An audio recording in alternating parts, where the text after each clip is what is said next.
Assalamualaikum warahmatullahi wabarakatuh. Pada kesempatan kali ini saya akan membacakan materi model pembelajaran terbaru dalam pendidikan kejuruan. Jadi di sini model pembelajarannya adalah teaching factory. Yang namanya teaching factory adalah model pembelajaran yang mengintegrasikan proses produksi barang atau jasa sesuai standar industri ke dalam kegiatan pembelajaran. Model ini dirancang untuk menjembatani kesenjangan antara kebutuhan industri dan kompetensi yang diajarkan di sekolah dengan mengintegrasikan proses pembelajaran berbasis produksi barang atau jasa sesuai standar industri.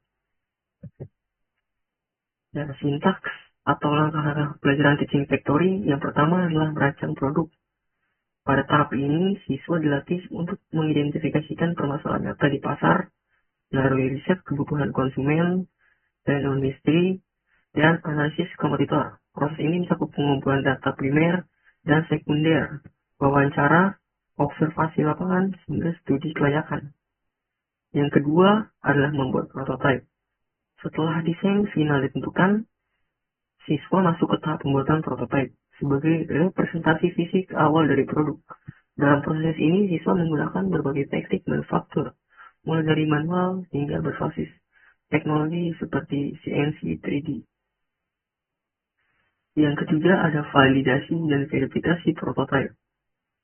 Prototipe yang telah dibuat tidak langsung diproduksi massal, melainkan melalui proses pengujian untuk memastikan kesesuaian terhadap standar kualitasnya. Yang keempat adalah produksi massal. Setelah prototipe dinyatakan layak, proses selanjutnya adalah produksi massal dalam skala yang simulatif. Tahapan ini dirancang menyerupai suasana kerja nyata di industri, termasuk pembagian peran dalam tim produksi, penerapan standar operating producer, prosedur, atau SOP, manajemen waktu, dan kontrol kualitas.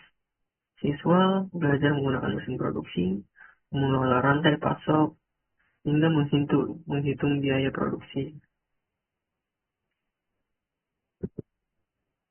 Nah, kelebihan model teaching factory pada pembelajaran sekolah menengah kejuruan itu, yang pertama itu relevansi dengan dunia industri. Pembelajaran berbasis standar kerja industri itu sehingga siswa lebih siap menghadapi dunia kerja. Lalu ada pengembangan kompetensi praktis.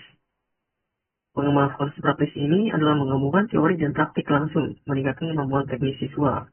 Lalu ada meningkatkan jiwa kewirausahaan. Selanjutnya ada peningkatan kualitas lulusan. Jadi lulusan yang memiliki kompetensi yang lebih baik dalam manajemen waktu, kontrol kualitas, dan kerja dalam tim. Lalu ada kekurangan model teaching factory, yaitu keterbatasan sumber daya. Keterbatasan sumber daya ini adalah kurang tenaga pengajar yang kompeten dan fasilitas produksi menjadi kendala yang utama. Lalu ada kesulitan penyesuaian dengan industri lokal. Kesulitannya itu terkadang sulit menyesuaikan produk atau layanan dengan kebutuhan pasar lokal. Lalu ada pengaturan waktu dan ruang produksi. Tantangan dalam menyelaraskan jadwal pembelajaran dengan proses produksi.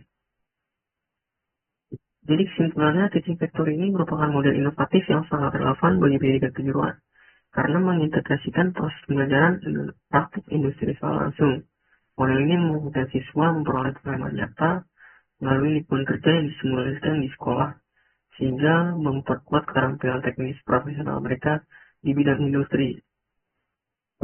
Sekian dari saya, kurang lebihnya mohon maaf. Wassalamualaikum warahmatullahi wabarakatuh.